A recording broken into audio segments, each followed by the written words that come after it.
აი ხა უნდა მოუყვე აუცილებლად ეს ამბავი 2011 წლის მარტია ალბათ აი ეს სახლებიდან მუშაობთ როდესაც სოროსის ფონდის ხელმძღვანელმა კეთი ხუციშვილმა ვიღაცის პირით შემომითვალა რომ ჩვენთან ახლა იქნება გრანტები კერძოდ დავაფინანსებთ $8,000 ფარგლებში ოფისის ქირას, საოფისე ავეჯს და ტექნიკას. ანუ კომპიუტერად ჩვენ არ გქონდა არც ერთი, არც მეორე, არც მესამე.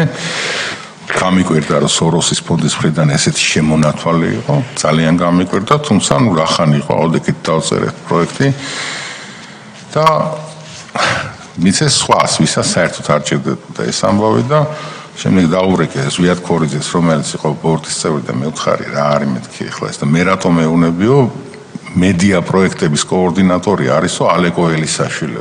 ეხლა ყველანი კარგად ხვდებით რას ნიშნავს 2011 წელს სოროსის ფონდში მედია პროექტების კოორდინატორის პოსტი. ამ ადამიანს რა აქვს ალაპარაკო იმაზე რომ დაუშვათ იქ ოპოზიციონერი ჟურნალისტი იყო, ან ზოგადად დღეს წარმოადგენს რაღაცას.